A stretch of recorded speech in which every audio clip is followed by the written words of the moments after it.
네, 저는 설명회를 진행하게 될 박정준 강사입니다. 오늘 악천후에도 불구하고 어려운 걸음을 해주셔서 진정 감사합니다. 초등학교 6학년 설명회를 진행할 건데요. 선생님들, 저희들이 초5 그 다음에 초6 학부모님들의 이 기쁨 아니면 장점이 있다면 무엇일까요? 이게 무엇이라고 제가 이렇게 제 주변에 물어보니까 다 이렇게 답하더라고요. 아이가 초6일 때는 상당수 엄마 아빠가 보기에 우리 아이가 군계 일학처럼 반짝반짝 빛나고 명징해 보이고 희망적이래요. 그래서 나도 나중에 우리 아이가 명문대 갈 거를 꿈꿀 수 있다더라고요. 근데 아마 이런 것들이 이 상급 과정에 올라갈수록 조금 와해되는 그런 안타까움이 있는데, 그런 만큼 저희들은 이런 바람이 그냥 허황된 바람이 아니라 실제 실현 가능한 삶이 되도록 저희들이 준비했는데요. 선생님들, 이 공부법이라는 것들이 굉장히 진보한 단어여서 우리들은 이렇게 신문에 나오면은 거의 보지도 않습니다. 그 다음에 이런 책들이 있어도 상당수의 고학력 엄마 아빠들은 읽어보시지 않아요. 그런데 이게 왜 유효하냐면 사실은 이렇게 입시가 세분화되고 복잡할수록 이 공부법이라는 것들이 통합니다. 근데 저희 학원에서는 이 공부법을 학원 수업에 일상적으로 녹여내는 수업들을 저희가 추구하고 있는데요. 선생님들, 이 아이가 텍스트를 접할 때 이 아이들은 많은 습관과 심지어는 그 아이들의 이 마음의 상태가 나옵니다. 선생님들 요즘에는 입시에서 이런 말 하거든요. 현재 입시에서의 가장 중요한 관건은 정보와의 싸움이 아니라 시간과의 싸움이란 말이 많이 나와요. 제 이번에 조카가 이해여대 수시를 보고 왔는데 저한테 그러더라고요. 그 제시문의 숫자가 1개, 2개, 3개, 4개 좀 생각했었는데 총 7개가 나왔대요. 선생님들 봐보십시오. 제시문의 수가 7개이다. 이때는 두 가지의 어려움이 있어요. 첫 번째는 이 시간을 안배해서 시간 내에 푸는 게 너무나 어렵습니다. 그렇기 때문에 이때 보통 아이 중에서의 절반가량 애들은 낙담하면서 포기해버려요. 이해여대는 글러먹었다. 이 학교 안 되겠다. 포기해야겠다. 딴 학교 가야지 라고 생각하거든요. 그리고 두 번째 경우에는 이게 홀수잖아요. 이 홀수의 어려움들은 이해여대에서 일부러 낸 거라고 생각해요. 뭐냐면은 보통 짝수의 경우에는 이 찬성, 반대, 긍정, 부정 이런 것들이 딱딱딱 찍기 쉬워요. 그런데 홀수의 경우에는 항상 그 중에 한 개의 문제가 너무나 헷갈립니다. 이게 여기야, 여기야? 모르겠다. 이때 가장 문제점들은 이 시간이 제가 가고 있어요. 그래서 그때 이 아이들은 이거 문제 푸느라고 어려워합니다. 그런데 그럼 우리 아이가 장차 현재 늘고 있는 대학교 수시 면접 볼 때 어떻게 할 것인가, 논술 볼 때 어떻게 할 것인가 했을 때는 사실은 결국 이 공법을 아는 학생들은 그럴 때 능수능란 대응을 할 수가 있는데, 첫 번째는 그게 시간 관리입니다. 그래서 공부할 때는 초6 때부터 공부를 천천히 나의 호흡 맞게 하는 게 아니라 공부할 때는 약간 땀이 나고 긴장이 되고 혈압이 살짝 오를 만큼 공부를 재빨리 해야 하는 습관이 너무너무 중요해요. 혼자 공부를 빨리빨리 해야 돼요. 이게 되게 중요하고, 두 번째에 하는 거는 교재 관리를 해야 돼요. 이 텍스트가 있을 때 그냥 그거를 마음대로 읽는 자세가 아니라 텍스트 읽을 때 중요한 것들, 중심 문장과 뒷받침 문장을 구분하고 주장과 근거를 표시하고 중요한 핵심 키워드에다가 밑줄을 긋거나 표시하고 이런 습관이 있거나, 그리고 중간중간에 세부적으로 요약해서 간추리면은 이런 학생들은 수능 볼 때 만점이 나옵니다. 그래서 어떤 공부 잘하는 애들은 어떤 것들 못지않게 책을 정교하게 꼼꼼하게 정성스레 읽고 그걸 누구에게도 보여주지 않아요. 자기 보물이기 때문에. 그런 만큼 우리 아이가 이런 것들을 지금부터 학습한다면은 이 아이는 장차 수능 문제 풀 때 일단 시간과의 싸움에서 이기는 이유가 이렇게 문제를 풀면은 문제를 재빨리 풀 수 있습니다. 그런 만큼 바로 이런 것들이 합격으로 고득점으로 이어질 수 있는 거죠. 그러니까 저희 학원에서는 항상 학생들한테 책을 읽을 때 교재 훈련을 시킴으로써 이 아이가 책을 효율적으로 빨리 정확히 읽음으로써 답을 잘 푸는 능력을 기르고 있고요. 세 번째 같은 경우에는 바로 마음 관리입니다. 선생님들 제가 이렇게 학원에 나와 있으면은 느끼는 게 뭐냐면은 정말 매년 아이들이 급격히 바뀌어요. 5년 전과 지금은 소녀 차입니다. 비슷해 보이지 다릅니다. 근데 그런 이유가 요즘 아이들은 사실은 보면 이 세 번째 때문에 많이 공부가 위축되더라고요. 그러니까 친구가 나를 싫어해. 선생님이 나를 미워해. 난 잘난 게 없어. 난 못생겼어. 이런 마음 때문에 공부가 떨어지기 때문에 항상 이럴 때 중요한 거는 아이 옆에 있는 어른들이 아이에 대해서 그냥 막연한 충고, 칭찬이 아니라 구체적으로 얘기해 줘야 되는 거예요. 너가 어떤 게 뛰어나고 멋지고 우수한지. 저희들은 이 세 가지를 하고 있는 거고 제가 지금 세부적으로 말씀드리겠습니다.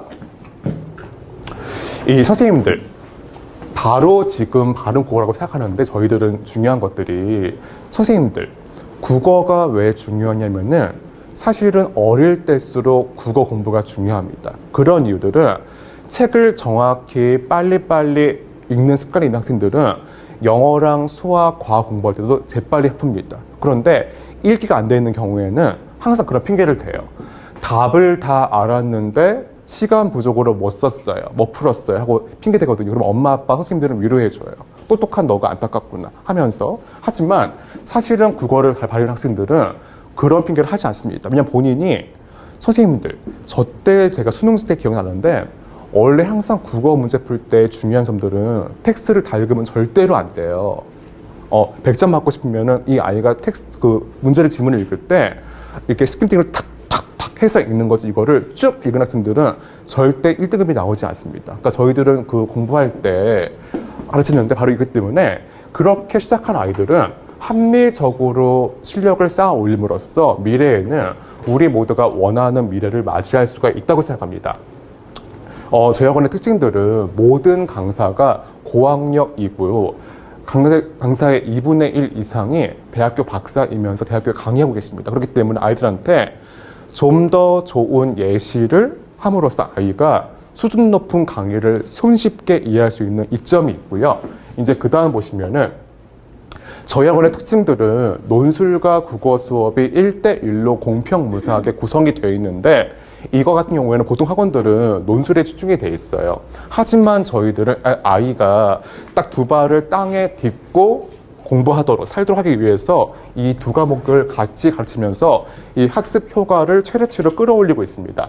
이제 그 다음 보시면은 저희 학원들은 대형 학원인 만큼 철저하게 시스템화되어 있습니다. 그런 만큼 아이들이 이 학원에 왔을 때 자기의 온갖 약점에도 불구하고 저희가 성취하려는 목표들을 모두가 느끼도록 저희들은 철저하게 과제물 관리해서 미흡할 경우에 남게 하고 다시 나오게 하고 그다음 평가를 정교하게 함으로써 이 아이의 실력을 정확하게 평가할 수 있는 그런 첩경이 되고요. 그럼 마지막에는 저희 학원의 강점인데 학원들은 1대1 수업이 있습니다. 1대1 수업 모두 개방되는 수업인데 우리 아이가 약한 것들을 강사나 어머니가 건의하시면 저희가 스킬을 짠 다음에 그 학생이랑 강사가 1대1로 과외도 만나면은 사실은 그 아이가 2, 3개월 국어 과외하는 거랑 동일한 효과를 거두는 수업을 하고 있습니다. 이제 그 다음 보시면은요.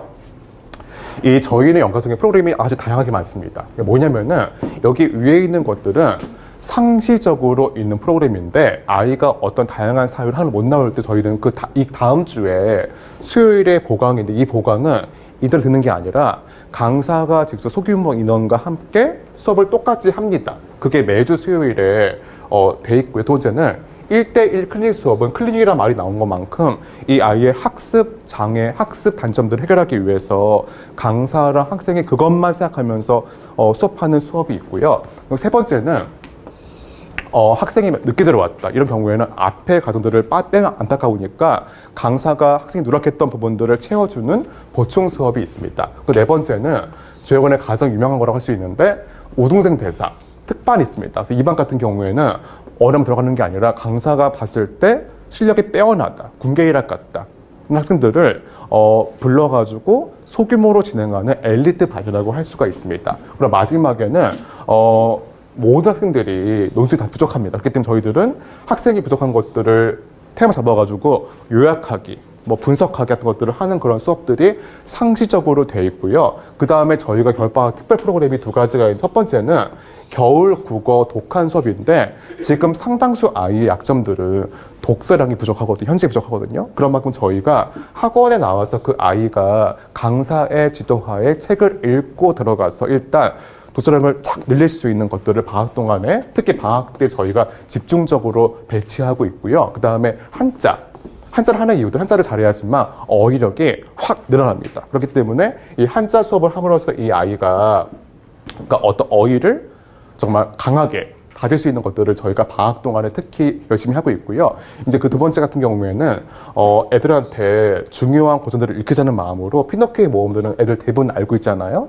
하지만 이거를 원작으로 읽으면은 감동적이고 약간 어렵고 되게 깊이가 있는 작품이거든요. 그래서 무언가 고전들을 줄거리 위주로만 재밌게 읽는 게 아니라 고전들을 좀 더 고상한 방식으로 거창하게 읽는 그런 시간들을 꾀하는 고전 깊이 읽기 시간이 구성되어 있습니다. 이제 그 다음 보시면은 지금부터 고선생님 나오셔가지고 국어에 말씀드리겠습니다. 선생님 부탁드리겠습니다. 네, 초육 국어를 가르치고 있는 박순화라고 합니다. 만나뵙게 돼서 반갑습니다. 본격적인 설명에 앞서 제 지인의 얘기를 하나 시작하면서 이야기를 할게요. 중등 딸이 있었어요. 그 아이는 공부를 너무나 열심히 했죠. 새벽 2시까지. 근데 매일 시험 기간 내신이 있는 경우에는 2달 전부터 준비를 합니다. 이 아이는 새벽 2시까지. 하지 말라고 해도 해요. 공부량으로 보면 전교권이어야 돼요. 막 말려요. 시험 끝나면 애가 정형외과를 가요. 인대가 늘어나서. 그 정도로 공부를 해요. 전교 1등, 2등의 모습 아닙니까 이게?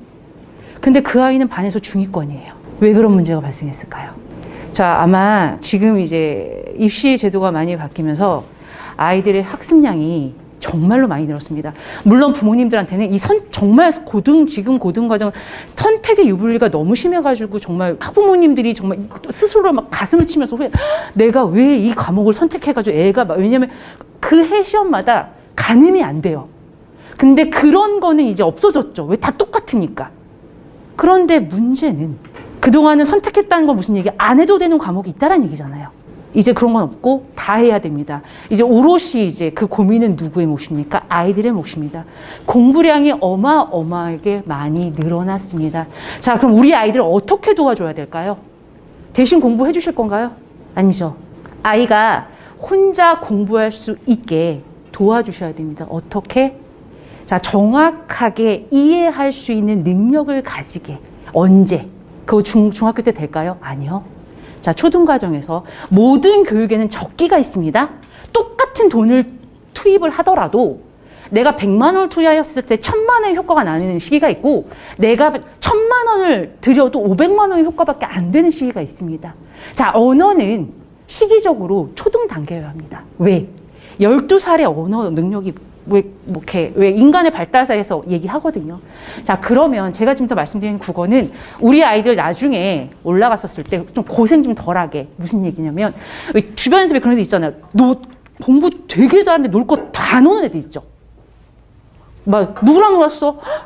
걔 되게 잘하는데 걔는 언제 그럼 학원 다니고, 언제 숙제하고, 언제 논다니? 왜 그럴까요? 자, 굉장히 효율적인 공부를 하는 겁니다. 어떻게? 무엇을 잘하는 걸까요, 그 친구들은? 자, 국어학원 왜 보내시는 거예요?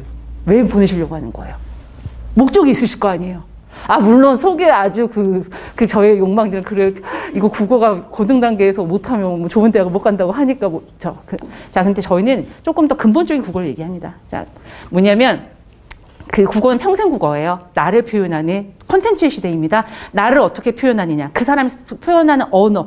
그 문장이 어떻게 활용을 하고 어떤 단어를 쓰는지 그 사람에 대한 평가가 달라지는 시대입니다. 그리고 컨텐츠를 제작할 수 있다라고 하면 공부가 아니어도 뭔가를 할 수 있는. 요즘에 그 많은 유튜버들이 다 무슨 대단히 공부를 했나? 아닙니다. 자기만의 강점으로. 근데 공통적으로 보면 말로 뭔가 사람들을 당기는 능력이 탁월한 사람들입니다. 자, 그러면 우리 평생을 살아가는 나를 표현하는 국어를 쓰는 것도 있지만, 그럼 당장 이제 우리한테 주어진 입시라는 제도 앞에서 내가 우리 아이들을 어떻게 도와줄 수 있느냐? 그러면 아이가 일정한 시간에 그러니까 많은 시간을 투입하지 않아도 성적이 잘 나오는 방식을 알려주면 되잖아요. 그죠? 자, 그거는 뭐냐면 그 시작이 바로 국어입니다. 자, 기초 체력으로서의 국어를 말씀드릴게요. 자, 나중에 중고등학교 가서 영어가 문제가 생기는 경우도 어디서 오냐면 독해가 안 돼서 국어 능력이 부족해서 오는 겁니다. 자, 그럼 초등단계 지금 6학년 저희 이제 시작하죠. 이제 방학 지나고 나면 내년 3월 달 되면 6학년 될 텐데 어떻게 준비해야 되는지 그러면 김영준에서는 어떻게 아이들을 준비시키고 있는지 말씀드리겠습니다. 자, 지금은 이제 이렇게 4가지 영역으로 나눠져 있지만 이제 그 단계에서 지금은 원래 이 선택 화법과정만 언어하면서 선택을 하거든요, 하나를. 근데 지금은 없습니다. 이제 그 자제분들이 가셔야 될 때 무조건 다 봐야 합니다. 그 말은즉슨 국어에서도 역시 분량이 늘어났다는 얘기죠. 하지만 뭐 사탐이나 과탐 정도까지는 아닙니다. 그래도 일단 늘어났어요. 국어에서도 늘어났습니다. 자, 그러면 우리는 어떻게 하냐, 뭐, 그 시험 영역에 맞춰서 당연히 구성이 되어 있겠죠. 그래서 문학, 비문학, 문법 3가지 영역으로 구성이 되어 있고요. 이 과정들이 0과정부터 5과정까지 6번의 과정을 통해서 아이들이 글의 종류에 따라서, 이 각 영역에 따라서 어떻게 읽기를 해야 하는지를 계속해서 반복적으로 체화하는 시간들을 가집니다.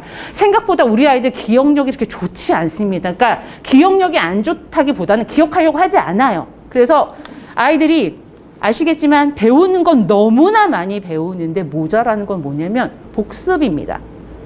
이걸 잘근잘근 씹어가지고 내 걸 만들어야 되는데 씹을 시간이 없어요. 왜? 새로운 것들이 자꾸 들어오니까. 그래서 지금 안 그래도 아이들 지금 국어다, 과학이다, 지금 과중한데 국어까지 얹어서 가는 경우도 되게 많은데 저희는 국어는 그렇게까지 갈 필요는 없다라고 생각합니다.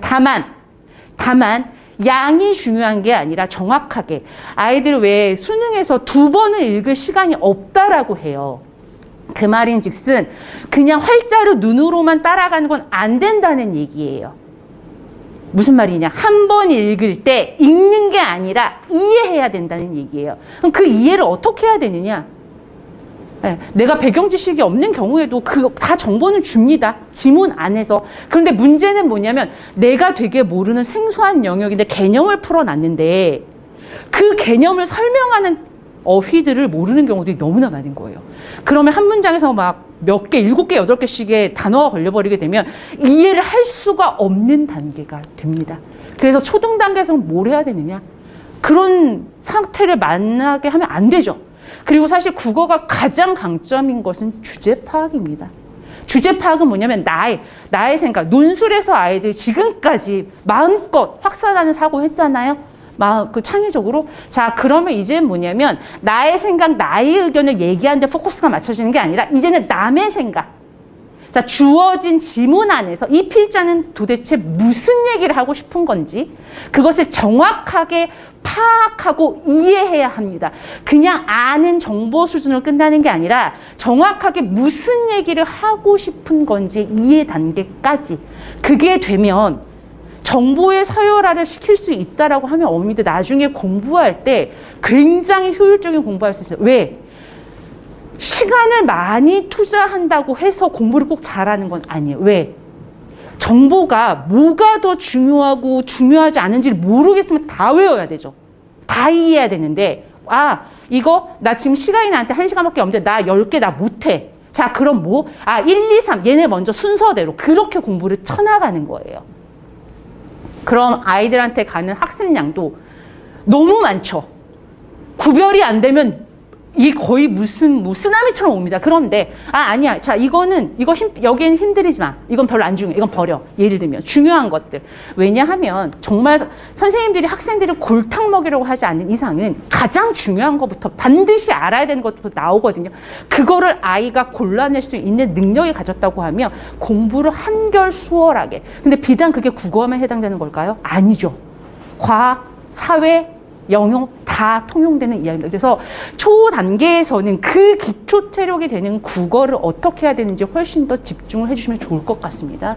자, 저희는 그래서 국어의 기본적인 각 영역별로의 어떤 개념 수업은 당연히 진행이 되고, 그다음에 어휘 부분에 조금 더 많이 그 포커스를 맞추고 있습니다. 왜냐하면 중고등학교에서 가장 선생님들이 공통적으로 하시는 말씀이 어휘의 부족을 많이 말씀을 하세요. 어휘가 부족하다 보니 개념 설명할 때부터 막히는 경우가 너무 많으시다고 말씀들 하셔서 초육의 어휘는 저희 이제 그 5급 한자까지 기본 5급 정도까지 한자면 웬만한 용어들은 다 해석이 되거든요. 그래서 그 정도의 그 한자를 앞부분에 0과정, 1과정에서 하고 그 다음에 이렇게 익혔던 한자어를 근본으로 하는 가장 기본적인 어휘를 베이스로 해서 그 다음에 이것을 문장 내에서 적용하는 훈련하는 식으로 어휘가 구성이 되어 있습니다. 그러니까 내가 처음 보는 지문이라고 하더라도 내가 그 뜻을 정확하게 알지 못하더라도 문장 안에서 보면은 아 대략 이런 거구나 그 감이라는 거 있잖아요. 아 이거 같아. 이게 안 되는 거고 아 이건 거 같은 데는 완전히 다른 얘기거든요. 그래서 충분히 아이들이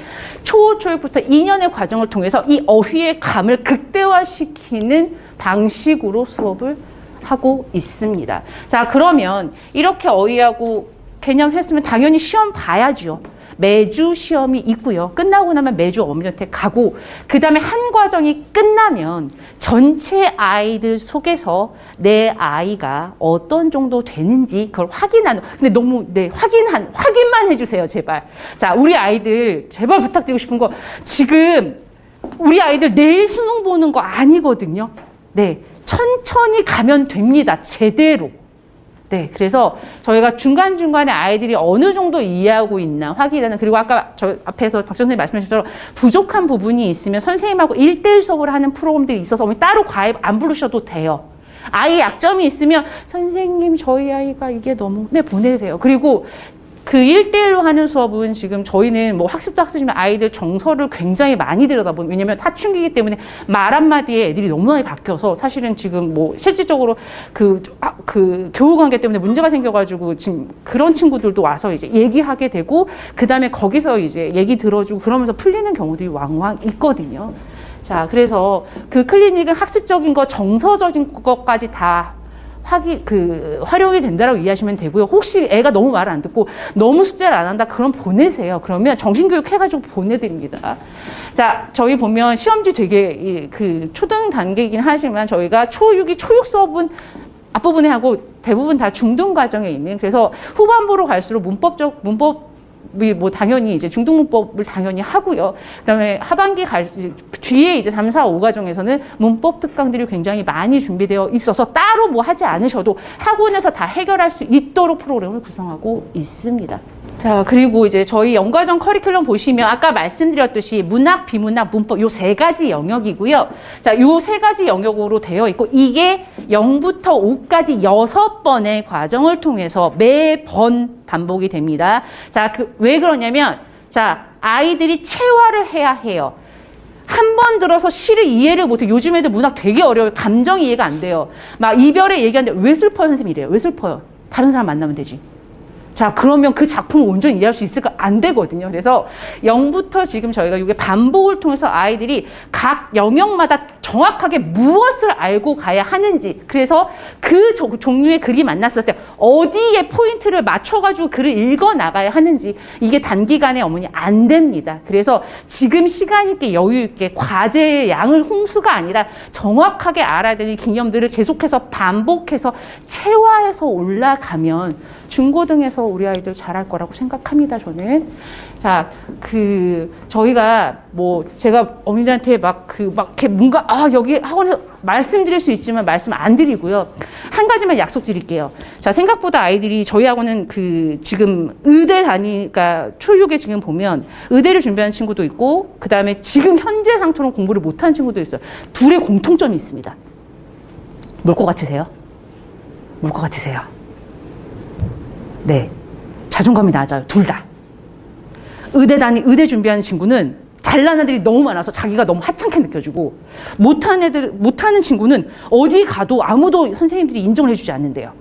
근데 저희는 사실은 저희가 물론 학습적인 거 가르치고 있지만 선생님이라고 생각을 해요. 그래서 아이들이 이 시기에 하는 고민들 여러 가지, 왜냐하면 아이들은 지금 아직 포텐을 터트리지 않았고 준비하는 단계입니다. 그래서 아이들이 가진 가능성에 저희는 집중을 하고 있고, 그 가능성을 최대치로 끌어올려서 오는 게, 그래서 아이들이 적어도 김영준에 오면 상처받지 않고 행복해지고 그다음에 굉장히 재미있게 다닐 수 있어요. 왜? 이 재미가 하하호호 웃기는 개그의 재미가 아니라 아이들이 어떤 과정을 통해서 아주 작은 경험들이지만 선생님한테 인정받고 사랑받고 이런 경험과 그다음에 내가 인정받으니까 뭐 잘 보여야 되잖아요. 자기 스스로 하는 공부를 그 작은 경험들 그거를 쌓이면 결국은 아이들이 뭔가 나 해봐야겠는데 나 하고 싶어라고 갈 수 있다고 생각하거든요. 그래서 저희는 그 약속은 드릴 수 있어요. 아이가 무기력한 게 아니라 엄마 나 이거 해보고 싶은데 엄마 나 이거 할 수 있을 것 같아. 이것을 그런 아이 그러니까 공부 잘하고 상관없이 나를 조금 믿는 자존감을 높일 수 있는 그렇게 아이들을 가르친다는 거 그거는 제가 제 양심에 하나도 거리낌 없이 약속드릴 수 있을 것 같아요. 사랑 만약에 아이가 되게 충분히 사랑받고 인정받고 그다음에 국어라는 과목을 좋아했으면 좋겠다라고 생각이 드신다면 저희랑 함께 하시는 것도 좋을 것 같습니다. 여기까지 국어였습니다. 감사합니다. 안녕하세요. 독서논술 설명을 맡은 강사 김진환입니다. 만나서 반갑습니다. 자, 먼저 설명을 드리기 앞서서 초6이 독서논술을 하기 전에 어떤 마음으로 독서논술에 임하면 좋은지 설명드리고자 합니다. 초6은 이제 중등에 입학해야 하는 시기인데요. 중등에 입학하면 학교 상황에 따라서 각종 논서술형 고사를 보게 될 수 있습니다. 그래서 이런 상황에 대비하기 위해서 초6 단계에서 기본적인 독서논술의 원리를 분명히 이해하고 나면 어떤 상황에서 어떤 문제를 접하더라도 분명하게 자신의 의견을 논리적으로 전달을 할 수가 있게 됩니다. 그래서 학생들이 이렇게 자신의 의견을 논리적으로 쓸 수 있게 되도록 저희들은 신경을 써서 수업을 진행하고 있습니다. 독서논술의 원리라는 걸 제가 설명을 드리고는 있지만 이걸 너무 어렵게 생각하실 필요는 없고요. 기본적으로 논술이 어떤 글인지를 학생이 이해하는 것이 매우 중요합니다.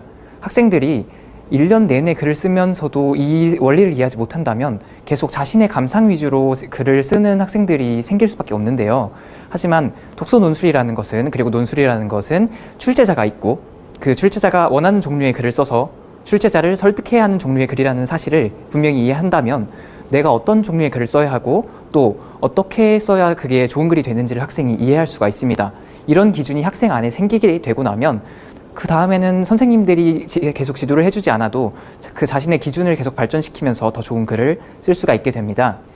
저희가 이런 원리를 학생들이 충분히 학습할 수 있도록 어떤 식으로 수업을 진행하는지 다시 한번 자세히 설명하겠습니다. 저희 수업은 크게 3단계로 진행되는데 그 전에 실제로 어떻게 수업이 진행되는지 간단하게 설명을 드리자면 학생들은 각자 주어진 교재를 미리 읽어보고 그리고 수업 시간에 저와 함께 그 교재 내용을 충분히 이해하고 난 뒤에 그 이해한 내용을 바탕으로 원고지에 글을 써서 제출을 하게 됩니다. 그리고 그 내용을 바탕으로 학생들이 선생님이 평가를 어떻게 하는지 어떻게 써야 내 글이 좋은 글이 될 수 있는지를 충분히 이해할 수 있도록 수업은 이렇게 진행이 되고 있습니다. 첫 번째 단계에서는 학생이 읽어온 텍스트를 분명히 이해했는지를 확인할 수 있는 단계로 진행이 되고 있습니다. 그래서 처음엔 독서 논술 퀴즈를 보면서 내가 세부적인 사실들을 많이 놓치진 않았는지 그리고 그 세부적인 사실들을 내가 분명히 정확하게 이해해서 답안을 정확히 고를 수 있는지를 파악하는 문제들을 진행을 하고 그리고 이 문제들 중에서 너무 많은 문제들을 제대로 이해하지 못했다면 이 독서 논술 퀴즈를 다시 한번 그 수업이 끝난 뒤에 재시험을 보면서 분명히 제대로 이해하고 돌아갈 수 있습니다.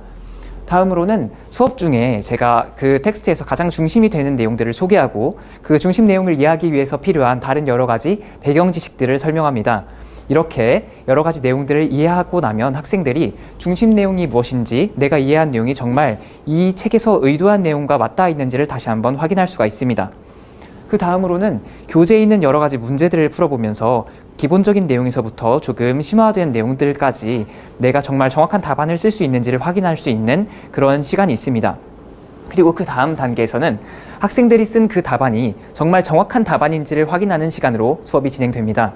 그래서 그 내용에 따라서는 어떤 경우에는 좀 어려운 문제인 경우에는 발표 및 토의를 통해서 진행하는 경우도 있습니다. 제가 수업 중에 이 문제는 어떤 문제인 거라고 생각하니 하는 식으로 질문을 통해서 학생들이 각자 내는 발표를 들어보고 그리고 그 답변이 어떤 면에서 정확한지 어떤 면에서 조금 사실과 어긋나는 점이 있는지를 제가 수업 중에 지도를 합니다. 그리고 어떤 경우에는 자신이 비교적 간단한 사실인 경우에는 그걸 자신의 생각으로 분명하게 정확하게 표현할 수 있는지를 보는 것이 더 중요할 때가 있습니다.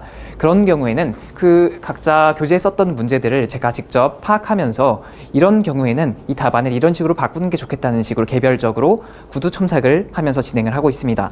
이런 과정을 통해서 학생들은 각자 답안을 수정하게 되고 각자 정확한 답안을 바탕으로 교재를 완성해서 집으로 돌아갈 수 있게 됩니다. 자, 그리고 마지막 단계로는 이렇게 수업 중에 이해한 내용을 바탕으로 각자 원고지에 완성된 글을 써서 제출하게 됩니다. 이때 완성된 글을 써서 제출을 하는 것이 매우 중요합니다. 그래서 학생들이 비교적 쉬운 문제를 써보기도 하고 또 어려운 문제에 대해서도 한번 적응해 볼 수 있는 시간을 가질 수 있도록 각 시간마다 제가 조금 쉬운 문제부터 어려운 문제들까지 그리고 자신의 경험을 쓰는 문제들부터 다른 사람의 생각을 이해하는 문제들까지 다양한 논제를 준비해서 학생들에게 주고 있습니다. 학생들은 각자 이 논제에 맞게 글을 써서 제출을 하고 그리고 제가 첨삭한 내용을 확인하면서 내가 쓴 글에 대해서 어떤 평가가 돌아오는지를 확인할 수가 있게 됩니다. 그리고 내가 쓴 글에 대해서 분명히 반응해주는 있다는 사실이 있다는 그 사실만으로도 학생들은 누가 가르쳐주지 않아도 내가 쓴 글은 다른 사람에게 읽히기 위한 글이라는 사실을 분명하게 이해할 수가 있게 됩니다. 그리고 마지막으로 저는 수업 시간에 그 반에서 가장 소개해주고 싶은 글을 쓴 학생의 글을 소개를 해주고 있는데요. 이렇게 그 중에서 가장 우수한 글을 쓴 학생의 글을 소개하는 경우도 있지만 또 다른 경우에는 이 학생의 글은 굉장히 특별한 점이 하나 있어서 그 내용을 학생들이 알아두면 좋겠다는 생각이 들 때 소개를 하는 경우도 있습니다. 이렇게 다양한 단계를 통해서 학생들은 내가 쓴 글에 대해서 강사가 어떻게 평가를 하는지, 내가 쓴 글에 대해서 반응이 어떻게 돌아오는지를 확인할 수가 있게 됩니다. 그리고 이렇게 다양한 단계를 거치면서 학생들의 글이 실제로 좋아지는 것을 제가 많이 확인을 하였습니다. 교재에 있는 문제들을 풀어보고 그 정확한 답을 제출할 수 있도록 제가 구두 첨삭한 사례를 통해서 점점 더 정확한 답을 제출하는 경우도 많이 보았고 또 원고지에 글을 작성하고 첨삭한 내용을 확인하면서 글이 정말 눈에 띄도록 좋아지는 경우도 확인을 했습니다. 그리고 수업 중에 제가 우수한 답안을 소개하는 일들을 통해서 학생이 갑자기 몰라보게 달라지는 경우도 제가 보았는데요. 한 가지 경우를 제가 소개를 해드리자면 어떤 학생이 글을 굉장히 적극적으로 쓰지는 않는 한 학생이 있었습니다. 그런데 그 학생이 어느 날 제가 가장 기억하고 싶은 순간을 소개해보라고 하는 그런 글을 제출하라고 했을 때 이런 글을 쓴 적이 있었습니다. 그 학생의 글은 이런 내용이었습니다. 나는 독소논술 책을 읽는 순간을 가장 기억하고 싶다. 이렇게 쓴 글을 보고 제가 좀 두근두근한 마음으로 기대를 했습니다. 그 학생이 굉장히 인상 깊은 책을 읽었나 보다. 굉장히 감동적이고 굉장히 슬프거나 굉장히 재밌었거나 그런 책을 보고 이 책이 굉장히 마음에 들어서 이 책을 영원히 기억하고 싶다. 이런 글을 썼나 보다라고 제가 생각하면서 굉장히 기대하는 마음으로 그 글을 읽었는데 그 학생이 쓴 근거는 이런 내용이었습니다. 독소논술 책을 내가 잘 기억할 수가 있게 되면 독소논술 퀴즈를 볼 때 내가 시험을 다 정답을 받을 수 있기 때문에 이 내용을 기억했으면 좋겠다. 그런데 이 내용을 발표했을 때 학생들이 모두 웃고 박수를 쳤는데요. 학생들이 박수를 쳤던 건 사실 이 글이 단순히 웃긴 내용이어서 그랬던 게 아니라고 저는 생각을 하고 있습니다. 학생이 쓴 이 글은 사실 그 논제에 부합하는 주장을 펼치고 있었고 그리고 그 주제에 부합하는 그 주장을 펼치는데 적합한 근거를 펼치고 있었습니다. 그런데 그 정확한 글을 쓰면서도 제 의도와 조금 다른 글을 써냈기 때문에 그리고 자신들이 공유하고 있는 그 현실에 대한 글을 썼기 때문에 학생들이 모두 공감을 했던 것이라고 저는 생각을 하고 있고 이런 글을 발표한 이후에 이 학생은 글쓰기가 굉장히 적극적으로 바뀌었습니다. 이렇게 여러 가지 단계를 통해서 학생들은 자신이 쓴 글을 확인하고 그리고 더 적극적으로 글을 발표할 수 있는 그런 기회를 가질 수 있게 됩니다. 자, 다음으로는 저희 독서논술 수업이 어떻게 진행되는지 다시 한번 10주 동안의 이 커리큘럼을 설명드리겠습니다. 이 10주 동안의 커리큘럼을 통해서 학생들은 다양한 종류의 글을 보고 여기에는 단편소설들이 주로 많이 포진이 되어 있고 그리고 다른 인문학 텍스트나 과학 텍스트, 장편소설, 중편소설들도 포진이 되어 있는데요. 이런 글을 보면서 다양한 종류의 문제를 접하고 학생들은 내가 어떤 다양한 문제를 접하더라도 그 문제를 충분히 이해하고 답변을 쓸 수 있는 능력을 기르게 될 수 있습니다. 그리고 제가 첨삭평가를 진행할 때 중요하게 여기는 3가지 평가 기준에 대해서 설명을 드리겠습니다. 제가 이 평가 기준을 크게 3가지로 나누고 있는데 첫 번째는 정확한 글쓰기입니다. 학생이 아무리 열심히 글을 쓰더라도 기본적으로 정확하게 사실을 파악하고 글을 쓰지 않는다면 그 글은 오류가 있는 글이 될 수밖에 없습니다. 그리고 오류가 있는 글은 아무리 열심히 쓴 글이라고 해도 채점하는 사람이 보기에 좋은 점수를 줄 수가 없는 답안이 될 수밖에 없습니다. 그래서 학생들에게 정확한 글쓰기를 하는 것이 매우 중요하다고 제가 계속해서 설명을 하고 있고, 또 다음으로는 학생들이 구조적인 글쓰기를 하도록 제가 신경 써서 지도하고 있습니다. 학생들이 정확한 구조를 갖추어서 글을 쓰지 않는다면 학생이 아무리 다양하게 자세한 내용을 설명을 하고 싶어도 그 자세한 설명들이 서로 충돌하면서 한 문장 안에서 한 문장조차 완결하지 못한 채로 글을 끝내게 되는 경우가 자꾸 생기게 됩니다. 이러한 일이 발생하지 않으려면 학생들이 어떤 구조를 통해서 내 글을 표현하는 것이 좋은지 그 내 글의 구조를 분명하게 파악하는 일이 필요합니다. 이 구조에는 다양한 구조들이 있습니다. 기본적인 주장과 뒷받침 문장 구조부터 원인과 결과 구조, 그리고 우리가 모두 알고 있는 서론과 본론, 결론 구조, 그리고 두괄식 구조 같은 이런 여러 가지 구조들을 내 글 안에 분명히 적용할 수 있도록 학생들에게 단계적으로 지도를 하고 있습니다. 다음으로는 학생들이 구체적인 내용을 쓸 수 있는지를 평가하고 있습니다. 학생들이 분명히 글을 잘 쓰고 핵심을 잘 파악하고 그걸 잘 표현을 했다고 생각이 들면서도 한편으로는 그 내용이 너무 한정적이라는 생각이 드는 경우가 있습니다. 그런 경우에는 학생들이 한 문장으로 근거를 표현하려고 한 나머지 분명히 더 설명이 필요한 내용들이 있는데 그 내용을 무시하고 아니면 그런 내용이 있다는 사실을 알지 못하고 그냥 설명을 끝내는 경우들이 있습니다. 그래서 학생들이 그런 내용들을 놓치지 않고 충분히 설명할 수 있도록 이 글에는 어떤 종류의 설명이 필요한지 제가 더 구체적으로 설명을 할 수 있도록 신경 써서 지도를 하고 있고, 그 자세한 내용들은 이렇게 사진으로 여기 나와 있습니다. 왼쪽에 있는 글을 보면 학생이 쓴 글을 보고 학생이 제시문의 내용을 잘못 이해했다는 내용을 제가 평가를 해주면서 이 제시문에서 이야기하고 있는 내용은 이러한 내용이고 그 학생이 쓴 내용은 이러한 내용이기 때문에 이러한 점에서 잘못이 있다라는 점을 제가 평가를 해주고 있었고요.